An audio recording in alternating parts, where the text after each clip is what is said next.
Hi everyone.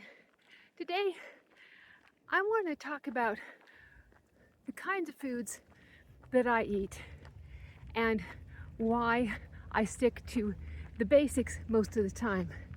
So the basics for me are mainly whole and minimally processed foods. So what do I mean by that? I mean, I eat a lot of food that doesn't have a label on it because I eat a little bit of meat, not a lot of meat. But, you can eat more meat, that's up to you. It's just, I've gotten to the point where I don't like eating a whole lot of it. I eat, as far as proteins, I'll talk about that in a minute, the other ones, but, eggs, meats, fish, that kind of thing.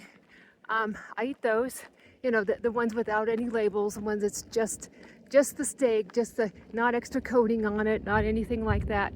And then I eat lots of fruit, and I like to, switch it up and try some different kinds. Like I tried these golden berries today, and they're really tasty. Now, I don't know if I want to eat them all the time, but they're pretty tasty, and they're kind of sweet tart and kind of light, and there's a little bit of an aftertaste if I have too many of them. They're not a bad aftertaste, it's kind of different. Sometimes I'll have like passion fruit. Yeah, they're a little expensive, but sometimes, for fun. I'll try some muscat grapes, some different kind of grapes, things like that. I usually the only vegetables that I will eat raw are like carrots, some peppers, tomatoes, and cucumbers. And then I would eat cooked vegetables. I don't eat cruciferous. They tend to bloat me, but I'll eat like spinach, yellow squash is good. I'll eat some onion, things like that. And I can put some tomatoes in there. I can put peppers in there, whatever like that. That's, that kind of vegetables, more well cooked. I sometimes eat starch a little more often these days than I used to. I eat more sweet potatoes and make the potatoes these days.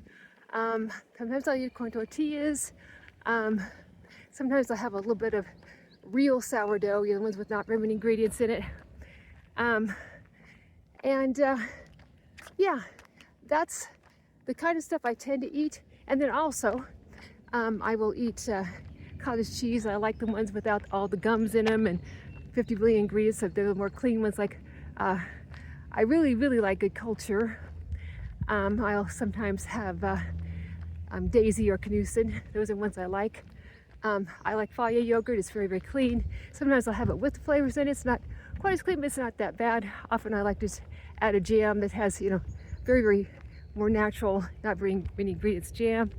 And those are the kinds of things I tend to eat a lot.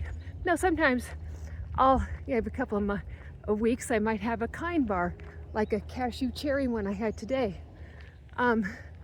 I sometimes will have some boiling soda, something that's a cane sugar soda, but not very often, but sometimes. I occasionally will have a little bit of Swedish fish. They're really, really good kind without all the red dye number 40 type of things in it. They're a little more, not as many scary things in it. I don't have very many of those, or all that often. I sometimes have Haagen-Dazs ice cream. It's, in my opinion, the cleanest ice cream. And then, of course, I can have a cheat meal. And sometimes I won't pick the cleanest thing. Sometimes I will go with, that In-N-Out burger or those French fries or that, some seed oil type of chips, corn tortilla chips to go with the guacamole or something. I don't have that many, but I have some. So, I mostly keep it really clean, really strict, and sometimes I'll add a little something, a little fun. But I have fun with trying out different fruits, different yogurts, different jams on the yogurt, trying different ways of making the eggs. Yes, I use butter or coconut oil, or I use olive oil. Those are mainly what I use to cook with. Yes, it's windy and my hair is interesting. Anyway, so that's the kind of stuff that I eat. And why is that important? It's not just the calories. Because I can eat more if I keep it really clean. I just now gave you the definition of clean. And I also feel better. I also believe that it's better for the metabolism to eat as clean as possible most of the time. Yeah, do I ever try anything every once in a while? Sure, but I don't eat it every day. I try to keep it to one day and I cheat. Or, it's something as minor like, a little bit of, like I said, the Fage flavored ones are not that bad, but they're not, they may be not the cleanest thing in the whole wide world, but they're, it's just a little bit. So sometimes I have that. So that's my idea of it. That's worked very, very well with me. I have learned to mainly eat the basics, and it is now my lifestyle. And it can work for you too. Your taste buds can change, and some things that you used to like, you're not going to like anymore. You're going to be like, oh, that tastes gross. That tastes like junk. Because, well, a lot of things I used to eat were junk. I ate some good things too, but I don't eat as much of them. I can't, tolerate very much of them because it is, I'm not used to eating them. But anyway, that's how, eating-wise, I've changed my life. And like I said, you can too. Please like, comment, and subscribe. Thank you so much for watching. Bye-bye.